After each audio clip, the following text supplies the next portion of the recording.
جی دوستو، آج کا ہمارا جو موضوع ہے وہ ہے آدمی اور جانوروں کے جھوٹے کا بیان۔ تو سب سے پہلے ایک غلط فہمی کا ازالہ وہ یہ کہ آدمی جنبی ہو، یعنی جس پر غسل فرض ہے، یا عورت ایسی ہو جو حیض و نفاس والی ہے، اس کے جھوٹے کو کچھ لوگ ناپاک کہہ دیتے ہیں، نجس کہہ دیتے ہیں۔ تو یہ بالکل غلط ہے۔ آدمی چاہے جنبی ہو یا حیض و نفاس والی عورت ہو، اس کا جھوٹا پاک ہے۔ اس کا بچا ہوا کھانا جس میں سے اس نے کھانا کھایا یا پانی پیا، تو جو بچ گیا ہے وہ ناپاک نہیں بلکہ پاک ہے۔ اور کافر کا جو جھوٹا ہے وہ ناپاک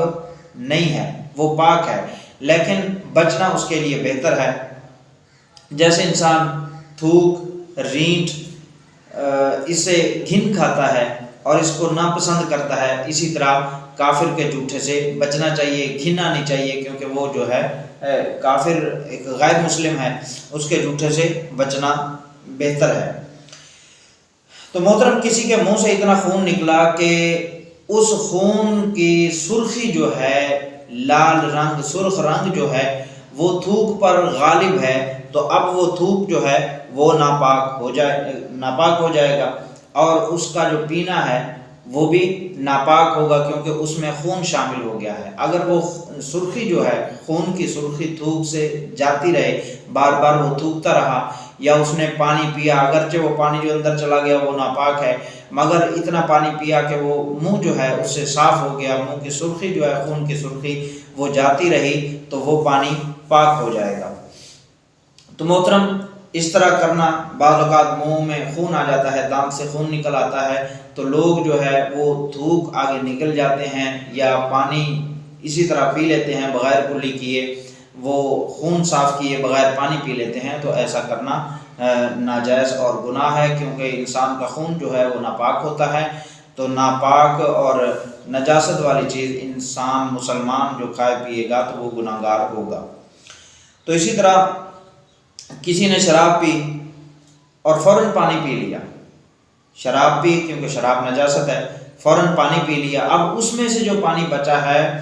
وہ نجاست ہے، کیونکہ شراب جو ہے وہ ناپاک ہے، شراب والا منہ اس نے پانی میں ڈال دیا ہے، اب یہی کہہ سکتے ہیں، یہی الفاظ استعمال کر سکتے ہیں اس کے لیے، اس میں سے پانی پی لیا ہے، وہ پانی جو ہے وہ اب ناپاک ہو گیا ہے، وہ پانی پینا ناجائز ہو گیا، یعنی شرابی کا جھوٹا جو ہے وہ ناپاک ہے، یہ اس وقت جب اس نے شراب پی اور فوراً پانی پی لیا۔ اور اگر اس نے شراب پی، اس کے بعد پانی پی لیا، پھر کچھ دیر کے بعد پانی پیا، اب پہلے پانی پینے سے اس کا منہ صاف ہو گیا، دوسری بار جب اس نے پیا اس میں سے بچ گیا، اب اگر اس کا منہ صاف ہو گیا تو دوسری بار جو پانی پیا ہے اس میں سے جو بچا ہے وہ پانی پاک اور صاف ہوگا۔ اور اسی طرح بار بار وہ تھوک نگلتا رہا، تو جو تھوک اندر جاتا رہا وہ تو نجاست تھا ہی تھا، لیکن اتنی دیر وہ تھوک آگے نگلتا رہا کہ شراب کا جو ہے وہ اثر اور جو ہے ناپاکی وہ ظاہر ہو گئی، تو اب اس کے جھوٹے پانی سے پینا ناجائز نہیں ہے بلکہ جائز ہوگا۔ اور اسی طرح شراب خور کی مونچھیں بڑی بڑی تھیں، وہ مونچھیں جب وہ شراب پیتا تو مونچھیں اس میں جو ہے تر ہو جاتی تھیں، اس پہ شراب لگ جاتی مونچھوں پہ،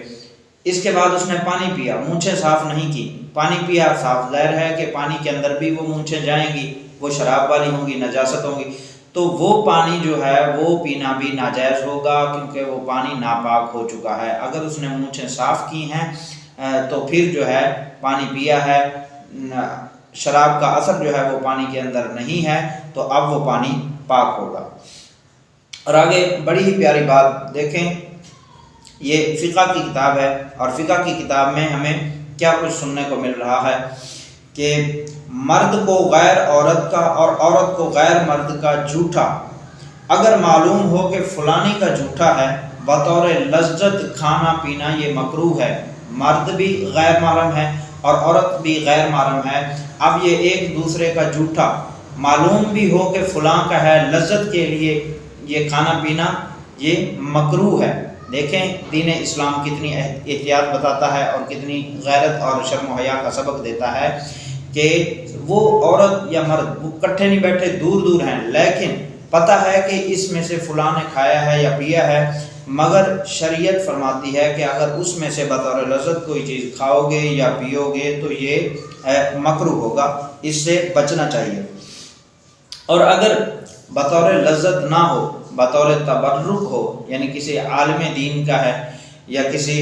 بزرگ کا بچا ہوا کھانا یا پانی ہے، تو اب یہ تبرک کے لیے اگر وہ کھائے گا پیے گا تو یہ مستحب ہے، یا عورت کھائے گی پیے گی کسی بزرگ یا عالم دین کے بچے ہوئے کھانے میں سے یا پانی میں سے پیے گی بطور تبرک، لذت نہیں، تو یہ جائز ہوگا، ناجائز نہیں ہوگا۔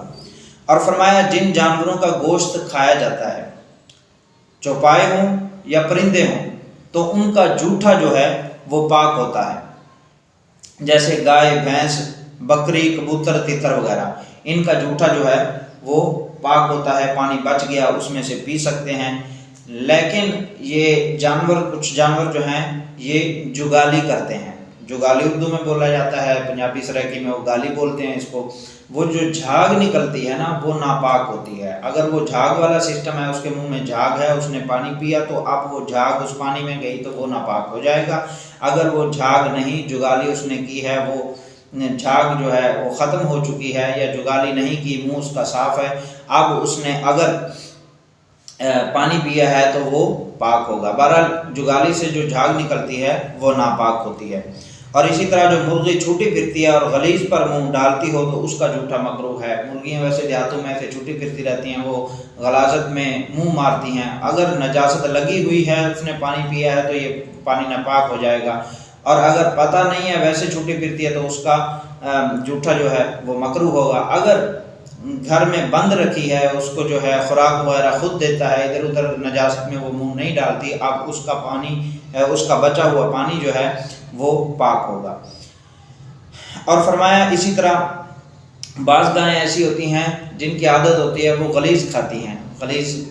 قسم کی چیزیں وہ کھا لیتی ہیں، نجاست کھاتی ہیں، تو ان کے جوٹھا جو ہے وہ بھی ناپاک ہو جائے گا۔ اب اگر ایک گائے نے یا کسی بھی جانور نے نجاست پر منہ مارا، اب اس نے ایک جگہ پانی پیا وہ ناپاک ہو جائے گا، دوسری جگہ سے پانی پیا وہ بھی ناپاک، تیسری جگہ پانی پیا ناپاک، چوتھی جگہ والا پانی وہ جو ہے وہ اس کا پاک ہوگا۔ چوتھی جگہ جہاں اس نے پانی پیا ہے تو اس میں سے پانی پی سکتے ہیں۔ تو محترم اسی طرح فرمایا کہ سور، کتا اور شیر، چیتا، بھیڑیا، ہاتھی، گدڑ اور دوسرے درندوں کا جوٹھا جو ہے یہ بھی ناپاک ہے۔ یہ جو درندے ہیں ان کا جوٹھا ناپاک ہوتا ہے، کتے کا جوٹھا بھی ناپاک ہوتا ہے، سور جو ہے یہ تو ویسے ہی نجس العین ہے تو اس کا جوٹھا بھی ناپاک ہوتا ہے۔ فرمایا آگے فرماتے ہیں کہ مٹکے کو کتے نے اوپر سے چاٹا، اس کا پانی ناپاک نہیں ہوگا۔ کوئی مٹکا ہے، اس میں پانی ہے اور وہ مٹکا بند ہے، اس کو باہر سے کسی کتے نے چاٹ لیا، زبان لگا لی اس پہ، تو اب جو اندر پانی ہے وہ ناپاک نہیں ہوگا بلکہ وہ پانی پاک ہوگا۔ اور اسی طرح اڑنے والے شکاری جانور جیسے شکرا، باز، بحری، چیل وغیرہ، اس کا جوٹھا جو ہے یہ بھی مکروہ ہے، اور یہی حکم کوے کا ہے۔ اور اگر ان کو پال کر شکار کے لیے سکھایا ہے، شکار کی تعلیم دی ہے، اور چونچ میں نجاست نہ لگی ہو تو اس کا جوٹھا جو ہے وہ پاک ہوگا، ناپاک نہیں ہوگا۔ اور اسی طرح فرمایا کہ گھر میں رہنے والے جانور جیسے بلی، چوہا، سانپ، چھپکلی کا جوٹھا جو ہے یہ بھی مکروہ ہے، لیکن ان سے بچنا چاہیے، کیونکہ چھپکلی جو ہے یہ زہریلا جانور ہے، سانپ زہریلا جانور ہے، ہو سکتا ہے اس میں زہر چھوڑ جائے۔ یہ تحقیق جو ہے یہ سانپ اور یہ جو اس قسم کی چیزیں ہیں ان کے بارے میں علم رکھنے والے بتا سکتے ہیں کہ چھپکلی اور سانپ جو ہے یہ زہر کس وقت اگلتا ہے، کس وقت باہر نکالتا ہے، یہ تو وہی بتا سکتے ہیں۔ بہرحال ان کے جوٹھے سے بچنا چاہیے۔ اگر کسی کا ہاتھ بلی نے چاٹنا شروع کر دیا تو اس نے فوراً کھینچ لیا ہے، فوراً کھینچ لیا تو ٹھیک، اگر نہیں کھینچا وہ بلی چاٹتی رہی تو یہ مکروہ ہے۔ اور اگر بلی اس طرح کا عمل کرے تو فوراً اپنا ہاتھ جو ہے وہ کھینچ لینا چاہیے۔ اور اسی طرح کسی نے وضو کر لیا ہے، اب بلی نے ہاتھ چاٹنا شروع کر دیا، اس نے بغیر ہاتھ دھوئے نماز شروع کر دی تو یہ نماز جو ہے اس کے لیے خلاف اولا ہے، نماز اس طرح نہیں پڑھنی چاہیے۔ فرمایا کہ بلی نے چوہا کھایا اور فوراً جو ہے اس نے کسی برتن میں منہ ڈال دیا، پانی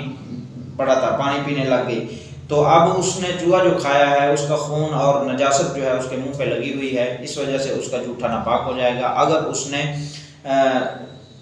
چوہا کھایا اور اس کے کافی دیر بعد اس نے پانی پیا، یعنی اپنی زبان سے اپنے منہ کو وہ چاٹتی رہی، صاف کرتی رہی، اس کے بعد پانی پیا، تو یہ پانی ناپاک نہیں ہوگا۔ اور اسی طرح فرمایا کہ پانی کے رہنے والے جانور کا جھوٹا جو ہے وہ بھی پاک ہے، اور ان کی پیدائش اگرچہ پانی میں ہی ہوئی ہو پھر بھی ان کا جھوٹا جو ہے وہ پاک ہوتا ہے۔ فرمایا جو جھوٹا پانی پاک ہے اس سے وضو اور غسل جائز ہوتے ہیں، مگر جنبی نے بغیر کلی کیے پانی پیا تو اس جھوٹے پانی سے وضو ناجائز ہو جائے گا، کیونکہ وہ پانی مستعمل ہے، اس پہ غسل واجب تھا، اس نے کلی نہیں کی، ایسے ہی اس نے پانی پی لیا، تو یعنی اس پانی میں منہ ڈال کر، یہ نہ کہ اس میں سے ٹب وغیرہ ہے یا پانی پڑا ہے گلاس بھر کے پی لیا، اس کا ہاتھ اس پانی میں نہیں لگا تو وہ پانی مستعمل نہیں ہوگا۔ اگر اس کا ہاتھ لگا، اس نے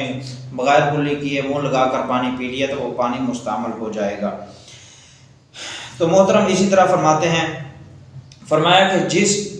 جانور کا جھوٹا پاک ہے اس کا پسینہ اور لعاب بھی پاک ہوتا ہے، اور جس جانور کا جھوٹا پاک ہے اس کا پسینہ اور لعاب بھی پاک، اور جس کا جھوٹا مکروہ اس کا لعاب اور پسینہ بھی مکروہ ہوتا ہے۔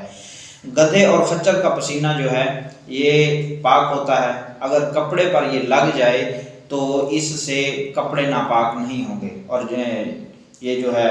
کتا جو ہے اس کا جھوٹا ناپاک ہوتا ہے، اس کا پسینہ بھی ناپاک ہوگا، اگر کپڑے پہ لگ گیا تو ناپاک، اگر اس کی زبان پہ جو پسینہ آتا ہے وہ بھی ناپاک ہوتا ہے۔ تو اللہ تبارک و تعالی ہم سب کو دین اسلام پہ استقامت عطا فرمائے اور شریعت مصطفیٰ صلی اللہ علیہ وسلم سمجھنے سیکھنے کی توفیق عطا